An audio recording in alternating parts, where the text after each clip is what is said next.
Vamos a orar, hermanos. Bendito Dios, te damos gracias en esta hermosa hora. Te pedimos, Señor, que tú seas en nuestras vidas y ayúdanos, Señor, a cada día comprender tu palabra. Cada día, Señor, necesitamos ser instruidos, necesitamos ser enseñados, Señor, para aprender. Pero también hay cosas que debemos de quitar de nuestras mentes, de nuestros pensamientos, porque quizás lo aprendimos de alguna manera así hace algún tiempo, pero si no es lo correcto delante de ti, ayúdanos, Señor, a quitarlo de nuestras vidas. Es por eso que día con día debemos estudiar y meditar en tu palabra, Señor. Gracias te doy por la gran oportunidad que me das en este momento. Gracias por la vida de mis hermanos, gracias por la vida de aquellos, Señor, que nos escuchan y nos ven en los diferentes medios, Señor.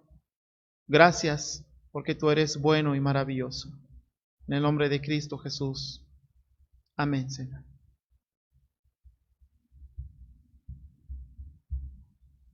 Damos gracias a Dios porque durante estos meses hemos estado meditando el libro de Hebreos.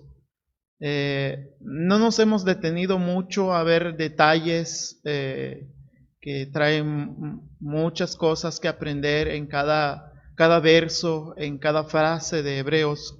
No nos hemos detenido mucho, pero espero que sea de bendición en la vida de cada uno cada vez que meditamos y leemos un poco, un tiempo en la palabra de nuestro Señor. Y esta mañana nos toca ver Hebreos 12. Estuvimos casi alrededor de 3 meses viendo Hebreos 11, porque hay una lista allí de hombres, hay una lista allí también de mujeres, de personajes de la Biblia que habla de su fe. Y el autor de Hebreos, ¿por qué los toma en cuenta esto? Los toma en cuenta porque es un ejemplo a nuestras vidas. Es un ejemplo que tenemos. Obviamente, no solamente fueron ellos, fueron mucho más los hombres y mujeres que sirvieron a Dios en ese tiempo. Y hasta la fecha hay hombres y mujeres que sirven a Dios fielmente con un corazón sincero. Y creo que puede ser usted y puede ser yo ese personaje que sirve y glorifica a Dios de todo corazón. Después de la mención de los hombres de fe, el autor de Hebreos pasa a explicar también la acción de la fe. Hay una acción de la fe en la vida de cada creyente. Y quisiera que viéramos esto, que el escritor usa aquí figuras literarias, usa metáforas. En la Biblia está llena de figuras literarias, de metáforas, para no tomar las cosas como algo literal. Hay cosas que pudiera tomarse en literal, pero si lo hacemos así, nos podemos equivocar en la interpretación. La vida cristiana es comparada como una guerra. Y si lo tomamos literal, esa frase de que la vida cristiana es una guerra, pues podemos pensar que vamos a armarnos e ir a la guerra, pero no es así, es una figura literaria. La vida cristiana es comparada como un atleta. La vida cristiana es comparado como la sal. La vida cristiana es comparado como la luz del mundo. Y aquí el escritor usa la figura literaria acerca de él, un atleta, usa la palabra carrera aquí. Entonces, quiero que quede claro eso, que al hablar de carrera es una comparación que hace el autor a la vida cristiana. La frase, por tanto, nosotros también teniendo en derredor nuestro tan grande nube de testigos, quiero parafrasear esta parte, es como si el escritor estuviera diciendo, después de haber mencionado a los hombres de fe, después de haber visto a los hombres de fe, nosotros también debemos de recordar, debemos de ver y debemos de imitar a ellos. Debemos de analizar lo que hicieron.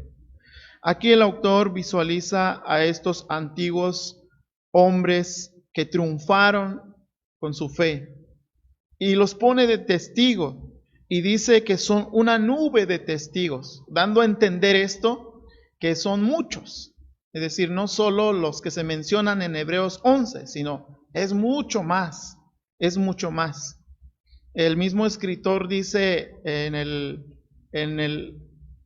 capítulo 11, dice, si mencionara a todos, ocuparía mucho espacio. Y entonces sí, fueron muchos los testigos. La expresión, debemos entender entonces que fueron muchos, muchos y muchos los testigos. Y es que si tenemos esos testigos, nosotros también debemos de confiar en Dios. Esta expresión también debemos de entender como una metáfora de poder ver como un testigo a aquellos hombres. Esta parte, especialmente esta parte, la porción de la palabra, algunos han llegado a entender o algunos han llegado a decir que por esta razón muchos creen que los que mueren, los que fallecen, nos ven desde el cielo y nos cuidan desde el cielo y se preocupan por nosotros desde el cielo y que pueden observarnos y protegernos. Tal parece que es como si estuviera diciendo esto el pasaje de la Biblia, pero si concluimos de esta manera, estaremos malinterpretando el texto y su contexto, porque no es lo que dice. Y en ninguna parte de la Biblia tampoco aparece que las personas que fallecen nos cuidan desde el cielo. Ellos no es así.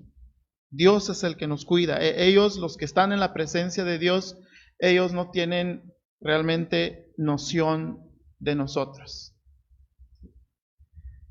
Lo único que el autor indica el por qué nos ofrece este catálogo, este nombre de personajes de fe, es a que nos dispongamos a observar y a aprender de lo que ellos hicieron. Esta nube de testigos no se refiere a espectadores pasivos nada más. Más bien son testigos en el sentido de que dieron testimonio y dan testimonio hasta ahora a la comunidad cristiana en la fidelidad, de la transparencia, del amor, de la integridad que tienen delante de Dios. Ellos estuvieron en la carrera, estos hombres, no fueron espectadores. El pasaje bíblico dice, corramos con paciencia la carrera que tenemos por delante.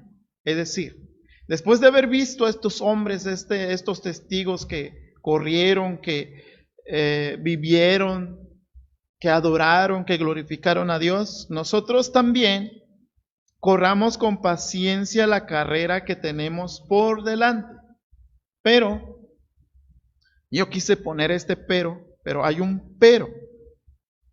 ¿Y cuál es ese pero que nos pone el texto bíblico? Es que dice, pero para hacer esto tenemos que despojarnos de todo peso y del pecado. Y aquí les muestro por qué hace una comparación de un atleta a la vida cristiana. Creo que, no sé si alguna vez, y creo que la mayoría, aunque hay algunos, hay excepción, hay algunos que no les gusta el deporte, pero la mayoría, pues, nos gusta algún deporte.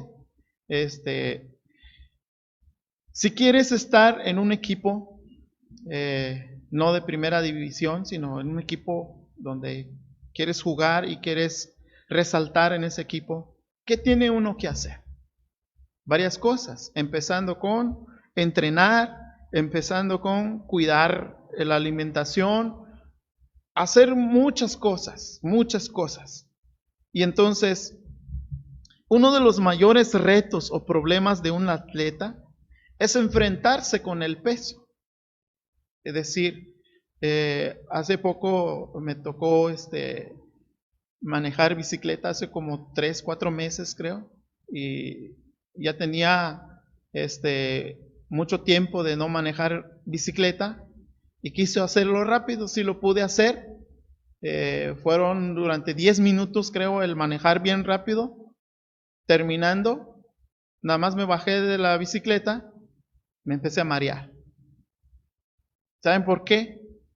Porque no estaba preparado para hacer ese tipo de movimiento. Necesito hacer ejercicio. Pero hay personas que dice, pues yo puedo manejar 1 hora, 2 horas, 3 horas bicicleta y puedo ir en subida y seguir manejando y no siento nada. ¿Por qué? Porque esa persona está entrenada.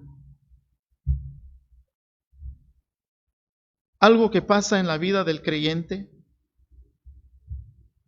puede tener un peso encima de su vida espiritual.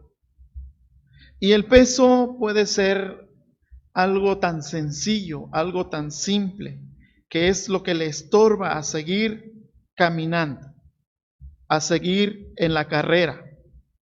Y algunas cosas que pudieran estorbarnos en nuestra vida, pudiera ser para algunos la fama, pudiera ser para algunos el orgullo, el ego, pudiera ser para algunos la apatía o una flojera que le da uno cuando quiere leer la Biblia. No leer la Biblia parece algo insignificante. Parece que no tiene importancia, parece que no sucede nada. Según una estadística, en el año 2017 hicieron un estudio que entre 95 a 97% de los que profesan ser creyentes no leen la Biblia. Es decir, solo el 5 o el 3% lee la Biblia. Ahora la pregunta es, ¿en qué porcentaje o en qué lado del porcentaje está usted? ¿El del 95% o el del 5%? Alguien se preguntará, ¿por qué hay tanto engaño? Hablando de la iglesia, de manera general, la iglesia universal, ¿por qué hay tanto engaño en la iglesia? Ahora nos damos cuenta por qué. Porque no leemos. Porque solo el 5% lee. Ahora, si hablamos de una lectura normal. Ahora nos preguntamos, ¿cuánta gente estudia la palabra de Dios? ¿Cuánta gente medita? ¿Cuánta gente se profundiza en el estudio de la palabra? Yo creo que el porcentaje puede bajar. Pero seguimos preguntando, ¿en qué lado está usted? Quizás hoy se dio cuenta, yo estoy en el lado del 95%. De aquí en adelante, ¿qué va a hacer usted? ¿Seguirá en el lado del 95% o va a continuar en el lado del 5%? ¿Va a seguir? ¿En cuál va a seguir usted? ¿Y por qué le digo esto? La misma palabra del Señor dice en 2 Timoteo capítulo 3, verso 16 y 17. Toda la escritura es inspirada por Dios y útil para enseñar, para redarguir, para corregir, para instruir en justicia, a fin de que el hombre de Dios sea perfecto, enteramente preparado para toda buena obra. Así que el que no estudia, el que no lee la palabra, no estará preparado en ningún área de su vida. Aunque diga lo contrario, no lo está. Nuestras decisiones en la vida, si no leemos la Biblia, serán decisiones que nacen del corazón, un corazón que quizás está lleno de ego, que quizás está lleno de situaciones que no tienen que ver nada con la palabra de Dios. Así que hay este peso en nuestras vidas, necesitamos despojarnos de eso. Necesitamos quitar todo eso, aquellas cosas que parecen insignificantes. Continúa diciendo el escritor, después de quiten todo el peso, y dice, despojémonos del pecado que nos asedia. ¿Hay algún pecado en su vida que le estorba para continuar la carrera? ¿Hay algún pecado en su vida que no le deja estar en paz, que no le deja estar en comunión, en adoración firme y perfecta con Dios? No debe de ignorar, no lo debe de menospreciar, no debe de pasar por alto eso, no debe pensar que no es nada, después, no, debe de tomarlo en serio y despojarse de ese pecado, quitar ese pecado. El artículo aquí que usa el escritor del pecado parece indicar que lo que está refiriéndose el escritor, el pecado que tenía el pueblo al que se escribe esta carta de los Hebreos, es el pecado de incredulidad, porque el capítulo 11 habla de la fe e inmediatamente habla ahorita de un pecado. Tal parece que está hablando del pecado de incredulidad, de no creer, de no creerle a Dios, de no confiar en Dios, de confiar a veces más en las tradiciones, más en las costumbres, más en aquellas cosas que no es Dios. ¿Cuántas creencias hay en el corazón o en la vida de uno que nada tiene que ver con la palabra? Y dice el escritor que debemos despojarnos de eso. Debemos ser responsables como creyentes en este punto.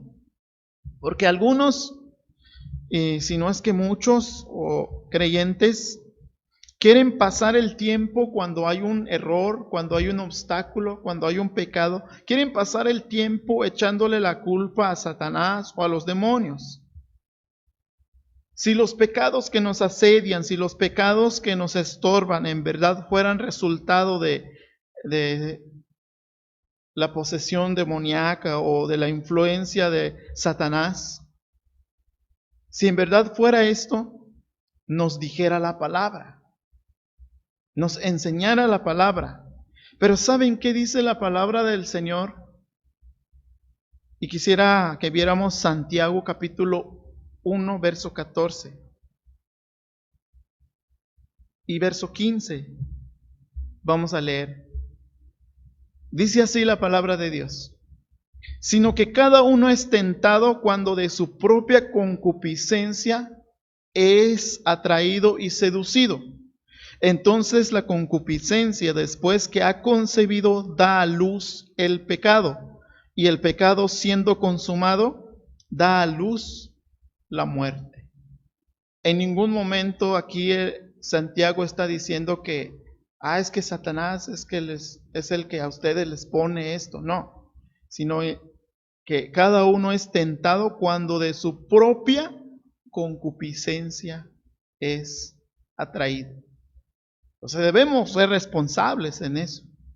Es fácil echarle la culpa quizás a Satanás o a otra persona, pero uno debe ser responsable de lo que uno hace. Por lo tanto, el llamado a todos es simple, pero tajante también. Despojémonos de todo peso y del pecado que nos asedia. Entonces, después de quitar ese peso, después de quitar ese pecado que hay en nosotros, dice el escritor, y corramos con paciencia la carrera que tenemos por delante. Es como diciendo, ahora sí, ya estás listo, ya quitaste todo esto, ahora sí, a correr. Lo debemos de hacer con paciencia. Debemos de hacerlo. La palabra paciencia aquí significa también constancia. Estar constantes en esto, en la carrera. Recuerdo allá en mi pueblo, el año no recuerdo muy bien, pero recuerdo que hubo una carrera de, creo que es de 40 kilómetros. Y había un señor ahí que, en lo personal, yo estaba de espectador ahí, no crean que estuve como ahí en la carrera, estuve nada más viendo. Pero había un señor que empezó como una caminata así. Todos los demás empezaron, pero bien rápido y así como que todos querían ganar. El Señor fue bien despacio, como que tomó su tiempo. La primera vuelta, pasaron todos. Aquel Señor iba detrás con la misma velocidad que había empezado. Y así pasaron varias vueltas. Los demás, como a la quinta vuelta, ya estaban cansados. Ya iban lentos. Y aquel Señor continuaba con su mismo ritmo, así como empezó. Y fue el que ganó. Pensando en esto, al hablar de que corramos con paciencia, significa que debemos de andar bien centrados en lo que estamos haciendo. ¿Sí? Porque a veces pensamos que, no sé, a veces nos equivocamos. Y en algún momento lo pensé también cuando recién conocí el Evangelio. Cuando recién conocí el Evangelio, una ocasión, en una semana, casi termino de leer todo el Nuevo Testamento. Y cuando hice eso, como que el día domingo ya me sentía yo como que estaba cerca del cielo y ya yo era el mero santo del templo y que nadie se comparaba conmigo. Y entonces, leyendo este texto me doy cuenta que no es así, que la carrera necesita paciencia, necesita estar centrado. Porque, ¿por qué habla de paciencia? Porque también la carrera trae pruebas, trae dificultades. Y es en las pruebas cuando se ve si realmente estamos centrados en lo que queremos hacer. La paciencia significa que debemos soportar las pruebas que va a venir en el camino, en el correr, en nuestra carrera. La paciencia significa que nada nos va a desalentar.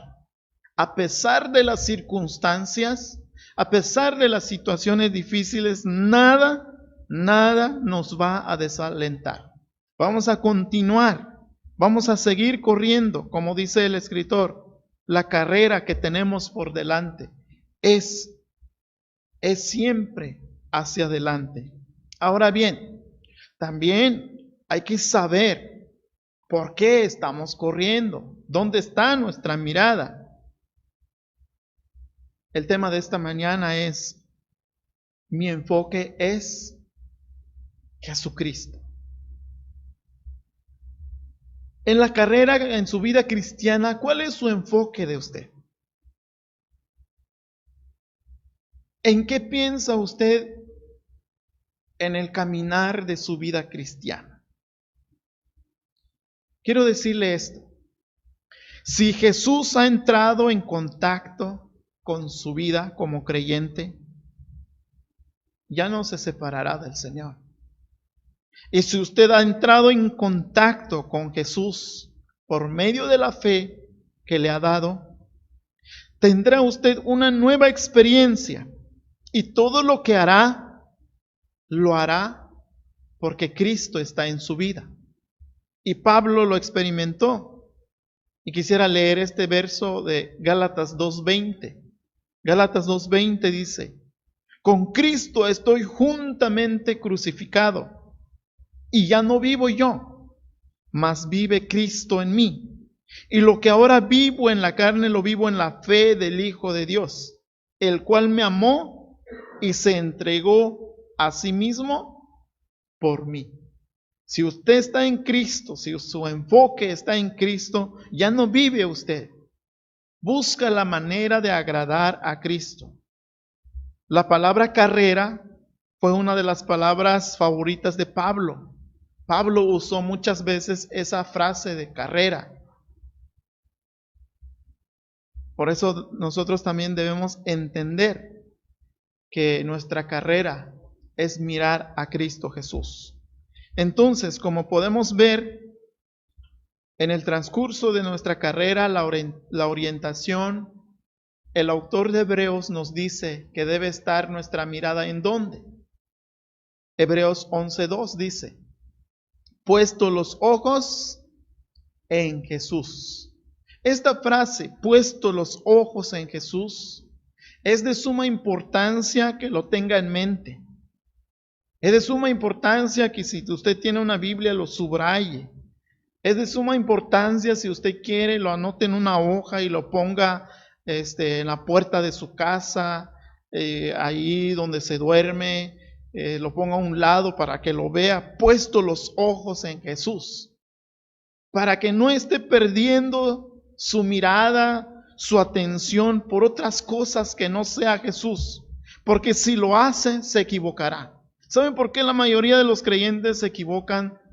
Terminan desalentados, terminan angustiados, terminan, no sé, de muchas maneras, porque generalmente su mirada no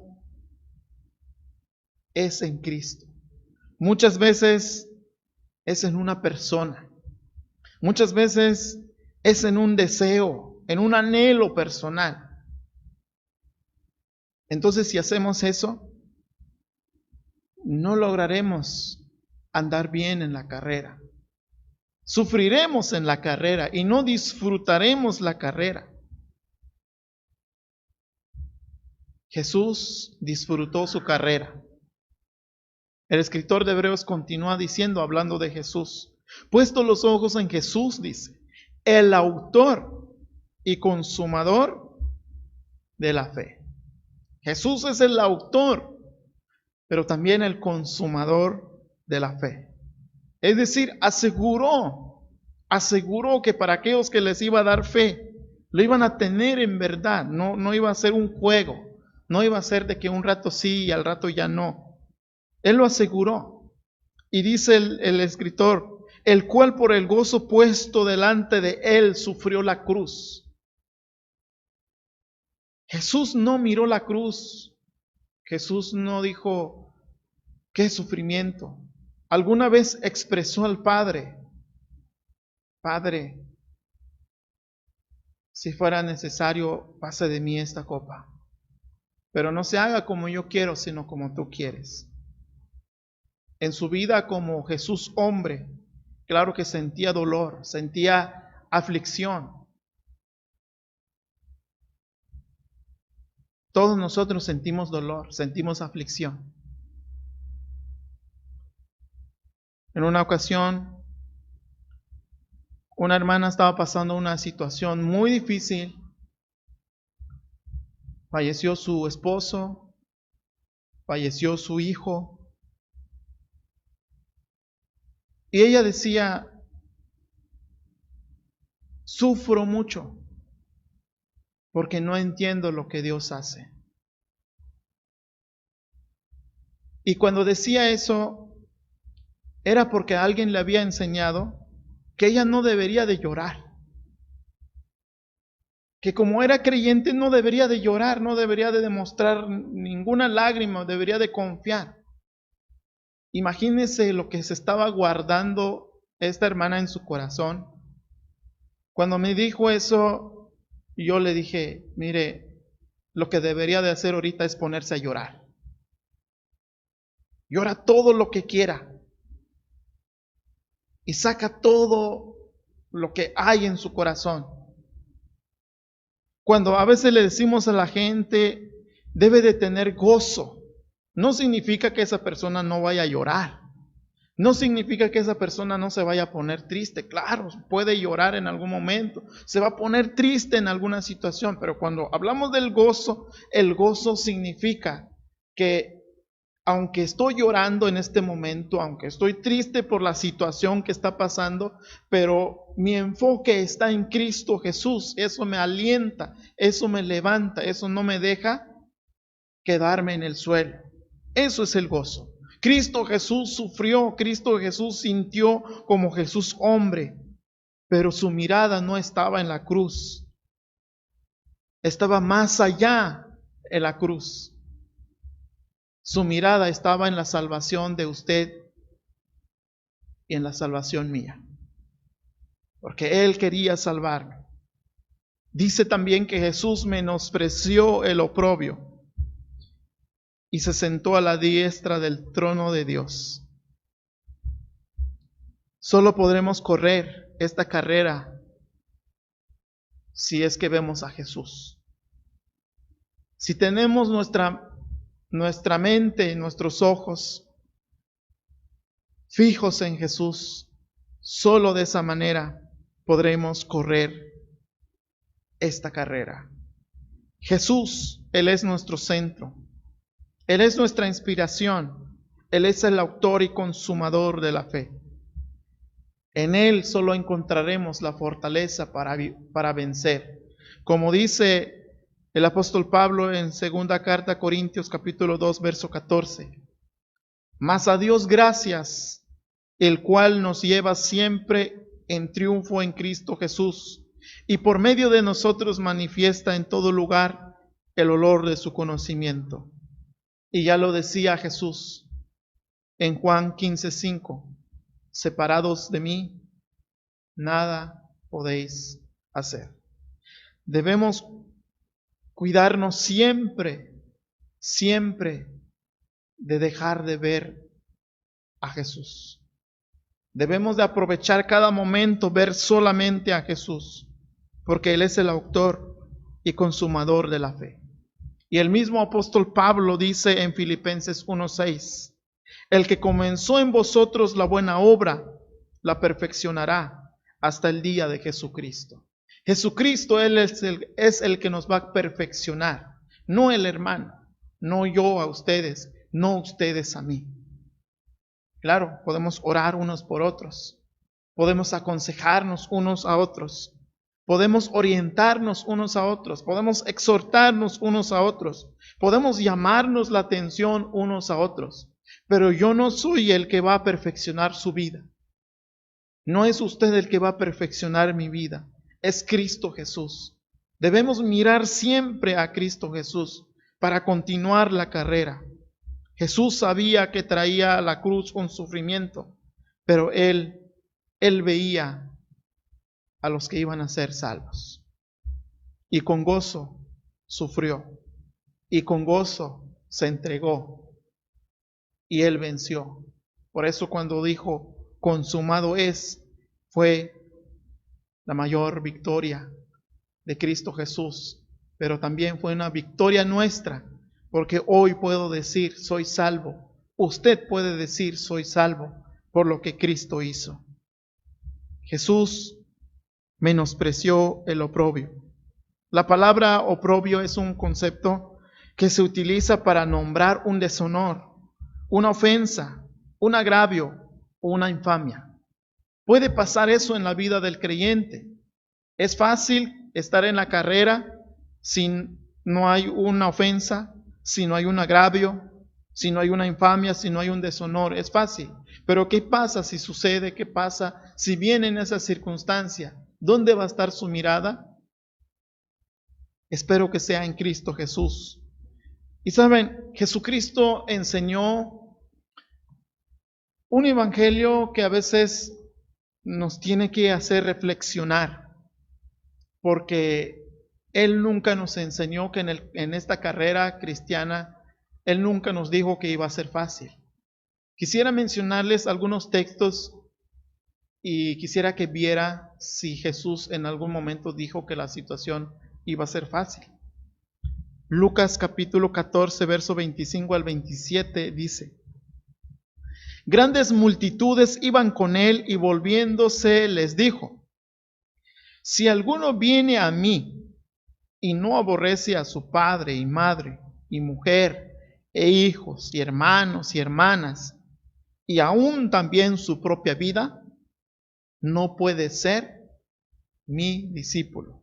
El verso 27 dice: y el que no lleva su cruz y viene en pos de mí, no puede ser mi discípulo.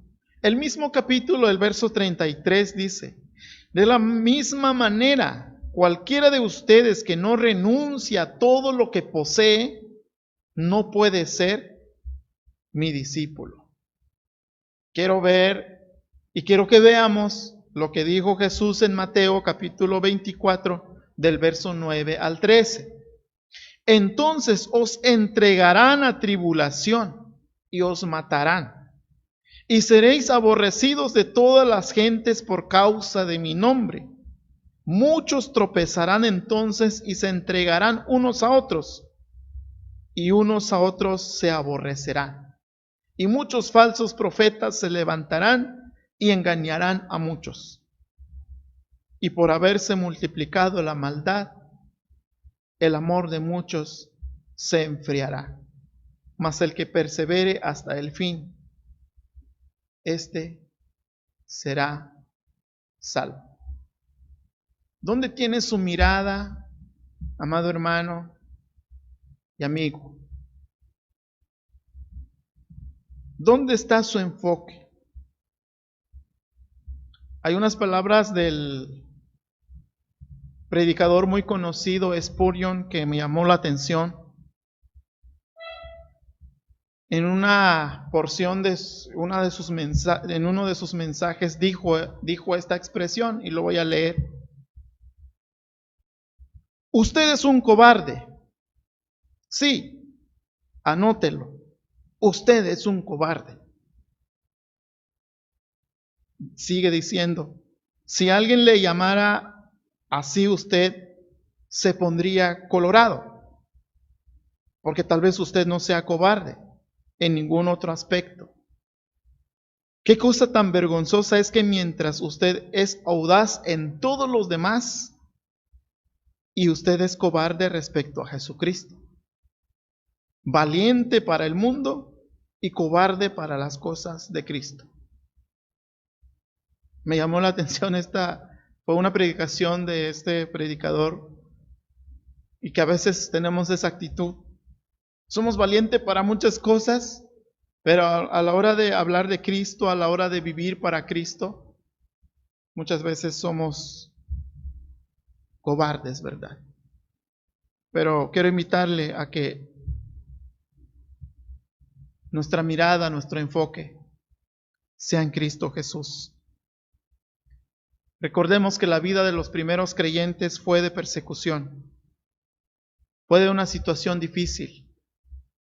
Quizás hoy no tenemos persecución, pero tenemos también carga en nuestras vidas, algún pecado, alguna situación en nuestras vidas, que si no nos despojamos de ello, no vamos a poder continuar la carrera como debe ser. Pablo escribió, si es que padecemos juntamente con Él, para que juntamente con Él seamos glorificados. Romanos 8:17. El escritor de Hebreos termina diciendo, para que vuestro ánimo no se canse hasta desmayar.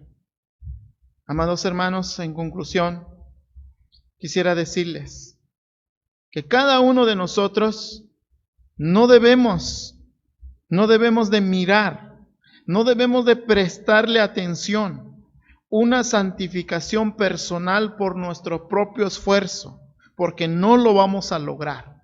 Debemos mirar a Cristo. No debemos de esforzarnos para lograr algo sin Cristo.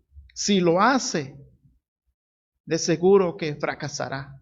Pero si usted confía y mira a Cristo Jesús, entonces vencerá, porque es Cristo el que va a vencer en usted. Tampoco debemos de decir, es que el pecado es muy fácil para mí evitar.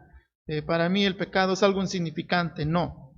Si no miramos a Cristo Jesús, puede ser un pecado pequeño y eso nos puede llevar a la ruina en nuestra carrera. Con esto quiero decir, hermanos, que debemos de confiar plenamente en el Señor y debemos de procurar caminar con paciencia hasta llegar a la meta final. Y la meta final es encontrarnos con Cristo Jesús y vivir con Él hacia la eternidad. ¿Le gustaría pasar esa eternidad? ¿Le gustaría tener esa eternidad con Cristo Jesús? Si ya está caminando, si ya está corriendo, me da mucho gusto, me da mucho gozo. Sigue adelante, con paciencia. Hay situaciones difíciles, pero con paciencia, mi hermano. Pero si aún no está en ese camino, yo le invito en esta mañana a que le diga a Cristo Jesús, Señor, ayúdame a mirarte solamente a ti. Aunque pasen muchas cosas alrededor mía, no permitas que me traigan desaliento, no permitas que me traigan desánimo, no permitas que me traigan dolor en mi corazón. Ayúdame a verte solamente a ti, puesto los ojos en Jesús. Y quisiera que pudiera decir esta mañana, mi enfoque es Jesucristo. Vamos a orar, hermanos. Bendito Dios, alabado y glorificado sea tu nombre, Señor.